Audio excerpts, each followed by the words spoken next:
चुनाव आयोग ने रिमोट वोटिंग मशीन यानी आरवीएम की घोषणा की है, जिसके चलते चुनावी राज्य के लोग दूसरे राज्यों में रहते हुए भी वोट दे पाएंगे। 28 दिसंबर 2022 को आयोग ने सभी राजनीतिक दलों को एक पत्र में रिमोट वोटिंग मशीन की जानकारी दी और कहा कि 16 जनवरी को इसके इस्तेमाल पर प्रदर्शनी रखी गई है, जहां इसका लाइव डेमो दिखाया जाएगा। लेकिन आरवीएम होता क्या है? आरवीएम भी इलेक्ट्रॉनिक वोटिंग मशीन यानी ईवीएम की तरह ही होगी। ये इसका एक मॉडिफाइड वर्जन है। इससे डोमेस्टिक माइग्रेंट यानी वे लोग जिनके पहचान पत्र में किसी और राज्य का नाम है, लेकिन वे काम या अन्य कारणों की वजह से किसी अन्य राज्य में रहते हैं, तो ऐसे लोगों को वोट करने में आसानी हो जाएगी। उदाहरण के लिए, अगर आप मध्य प्रदेश के रहने वाले हैं लेकिन आप काम या पढ़ाई या किसी अन्य वजह से उत्तर प्रदेश में रहते हैं, तो मध्य प्रदेश के चुनाव के लिए आप उत्तर प्रदेश में बैठे भी वोट दे पाएंगे। इसी को मुमकिन बनाने का काम रिमोट ईवीएम करेगा। इसके अलावा आरवीएम की खासियत की बात करें तो आरवीएम एक पोलिंग स्टेशन से 72 निर्वाचन क्षेत्रों को नियंत्रित कर पाएगा। इसके निर्माण का काम एक पब्लिक सेक्टर कंपनी के पास ही होगा। अब सवाल है कि आरवीएम की जरूरत क्यों पड़ी। चुनाव आयोग ने यह चिंता जताई कि वोटिंग परसेंट बढ़ नहीं रहा है।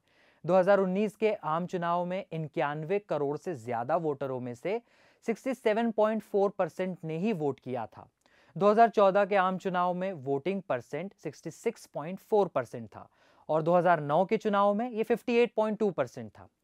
चुनाव आयोग ने बताया कि 30 करोड़ वोटर अपने अधिकारों का इस्तेमाल नहीं कर रहे हैं। चुनाव आयोग ने ऐसा न होने की वजह भी बताई है। चुनाव आयोग के अनुसार इसका एक कारण आंतरिक पलायन था, यानी किसी कारण जब कोई अपने राज्य से किसी अन्य राज्य में पलायन कर जाए। आयोग ने बताया कि वोटर चाहे तो जिस राज्य में वे जाते हैं अपना वोटर आईडी उस राज्य का बनवा सकते हैं, लेकिन अधिकतर वोटर ऐसा नहीं करते। ऐसे में 2015 में एक याचिका पर सुनवाई के दौरान सुप्रीम कोर्ट ने चुनाव आयोग को निर्देश दिए कि वे रिमोट वोटिंग के विकल्प पर विचार करें। 2011 की जनगणना के मुताबिक 45.36 करोड़ भारतीय या 37% आबादी प्रवासी है और इनमें से 75% प्रवासी शादी या परिवार से संबंधित अन्य कारणों से अपना राज्य छोड़ देते हैं। अब आरवीएम को लेकर भी चुनाव आयोग के सामने कई चुनौतियां होने वाली है। चुनाव आयोग ने खुद ही प्रशासनिक, कानूनी और तकनीकी चुनौतियों की पहचान की है। समस्या पोलिंग बूथ को लेकर है, प्रवासी कौन कहलाएंगे, साथ ही कुछ नियमों में बदलाव और कानूनों में संशोधन की जरूरत पड़ेगी। इसके अलावा रिमोट वोटिंग के तरीके और गिनती को लेकर आयोग के सामने चुनौती होगी। लेकिन सवाल यह भी है कि क्या चुनाव आयोग रिमोट वोटिंग की प्रक्रिया को सुरक्षित रख पाएगा। आयोग के अनुसार आरवीएम भी ईवीएम की तरह ही है। ये किसी इंटरनेट से कनेक्ट नहीं होगी। आरवीएम को सेट करने के लिए लैपटॉप का इस्तेमाल होगा। इंडियन एक्सप्रेस ने चुनाव आयोग के सूत्रों के हवाले से बताया कि वो लैपटॉप इंटरनेट से कनेक्ट नहीं रहेगा, जो आरवीएम को राजनीतिक दलों के चुनावी चिन्हों से लोड करेगा। साथ ही इन चिन्हों को लोड करते वक्त हर पार्टी एक प्रतिनिधि मौके पर मौजूद होगा।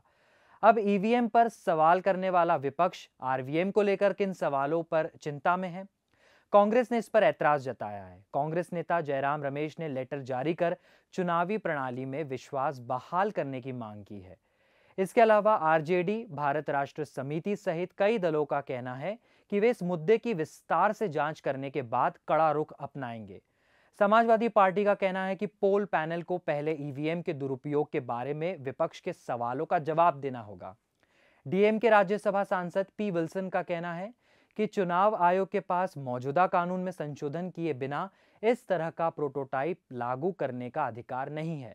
नए तरीके से फर्जी मतदान होगा और निष्पक्ष वोटिंग की प्रक्रिया पर असर पड़ेगा। टीएमसी के राज्यसभा सांसद सुखेंदु शेखर रे ने अपने ट्वीट में लिखा कि वीवीपैट सिस्टम पारदर्शी साबित नहीं हो पाया। इसे जबरदस्ती थोपा गया और जिस उद्देश्य से लागू किया गया वो विफल हो गया। अब प्रवासियों को उनके वर्तमान स्थान से मतदान करने के लिए नया तरीका अपनाया जा रहा है।